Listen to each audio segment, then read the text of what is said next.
Après le chant d'entrée, la vénération de l'autel, le signe de croix et la salutation liturgique, la célébration se poursuit avec l'acte pénitentiel, le chant du Gloria et la prière d'ouverture.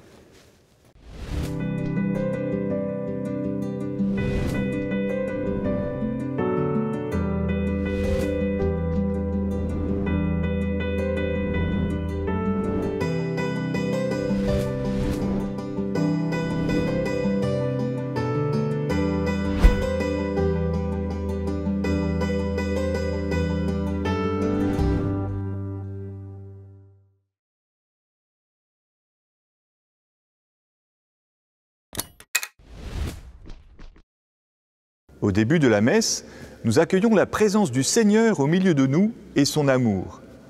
Et en même temps que nous rendons grâce pour son amour pour chacun de nous, nous reconnaissons que notre participation au culte de l'Alliance dépend de la miséricorde de Dieu envers nous, que nous sommes pécheurs et que nous ne pouvons faire valoir aucun mérite justifiant la communion à laquelle nous sommes appelés.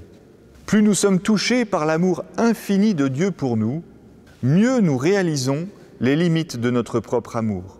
Jésus-Christ demande à ses disciples de s'aimer les uns les autres comme il les aime, mais nous faisons l'expérience régulière de notre incapacité à vivre fidèlement en disciples du Christ.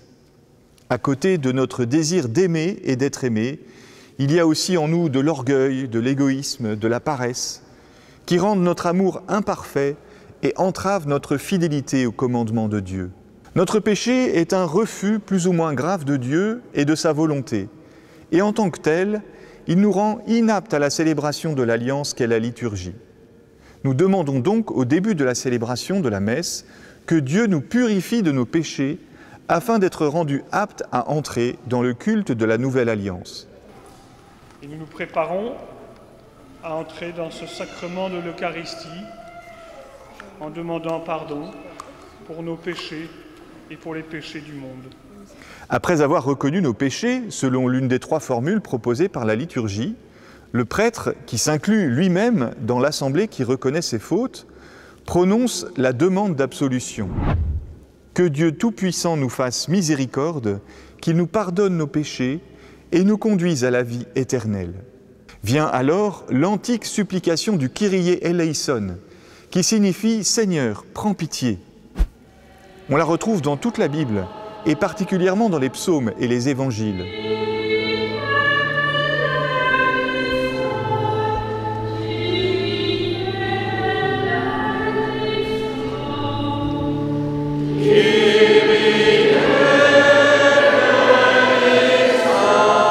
Le chant du Kyrie apparaît en Syrie et en Palestine au IVe siècle. En Occident, le pape Saint Grégoire le Grand témoigne que le Kyrie est déjà chanté au début de la messe par les clercs et repris par les fidèles au croisement entre le VIe et le VIIe siècle.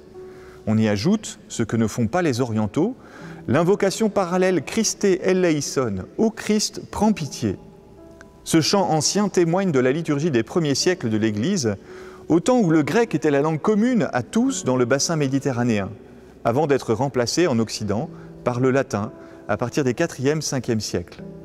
Durant le temps pascal, entre Pâques et la Pentecôte, ou encore durant le temps ordinaire, le rite pénitentiel peut être remplacé par celui de l'aspersion de l'eau bénite en rappel de notre baptême. En nous signant de la croix lorsque nous recevons sur nous l'eau bénite, nous demandons au Seigneur de renouveler en nous les effets du baptême en nous lavant de tout péché. Le prêtre conclut le rite en disant « Que Dieu Tout-Puissant nous purifie de nos péchés et par la célébration de cette Eucharistie, nous rende dignes de participer un jour au festin de son royaume. »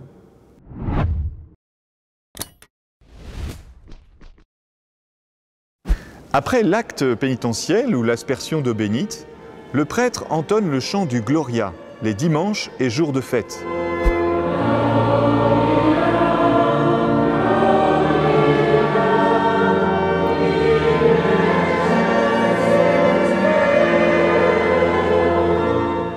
Il s'agit d'un chant de louange qui s'enracine dans le chant des anges au berger la nuit de Noël.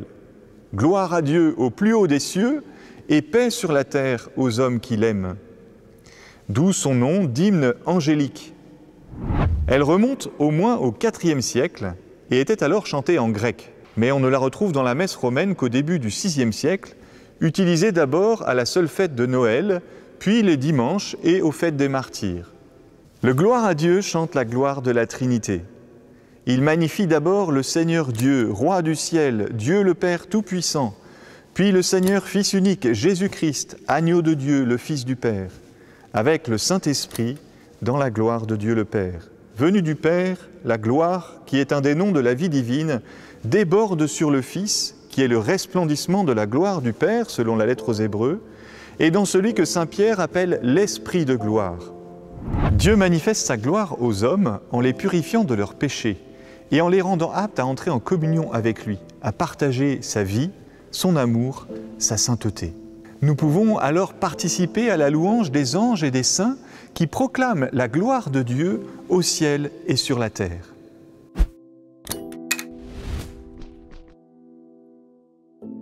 Ce premier temps de la messe se conclut par la prière d'ouverture, aussi appelée la collecte.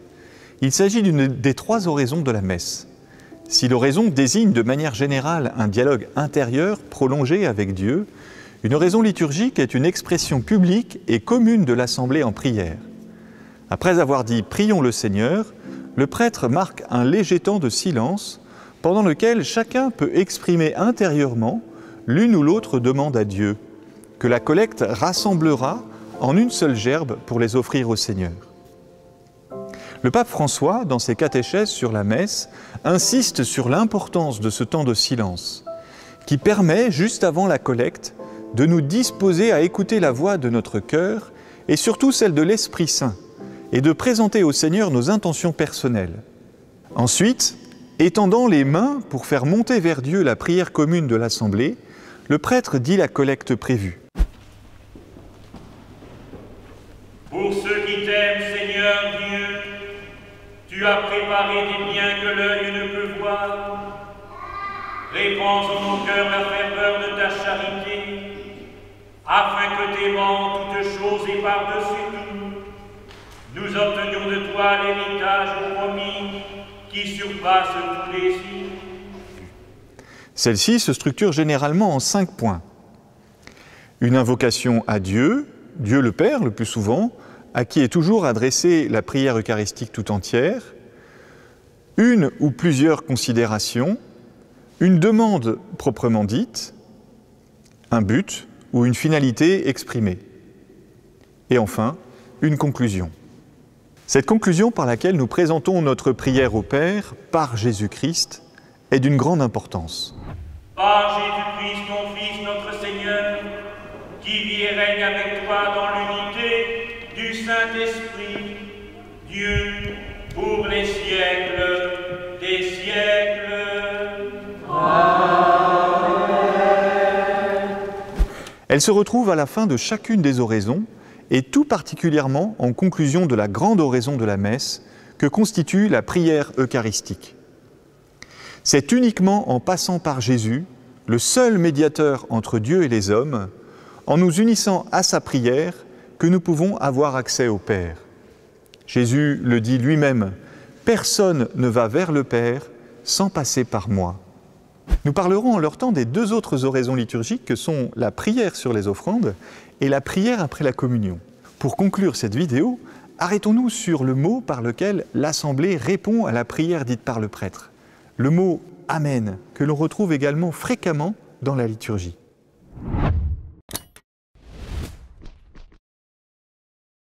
Ce mot vient du verbe hébreu « aman », qui dit la qualité de ce qui est fondé solidement, de ce qui est stable. Par extension, ce même mot désigne ce qui est vrai, ce qui est digne de foi, ainsi que la qualité de celui qui est fidèle et l'acte de foi par lequel on s'appuie sur quelqu'un. Dire « Amen », c'est non seulement consentir, mais engager sa foi dans ce qui vient d'être dit ou fait. Dans la liturgie, l'Amen est le consentement du peuple à l'œuvre de Dieu, son adhésion aux prières faites en son nom par le célébrant.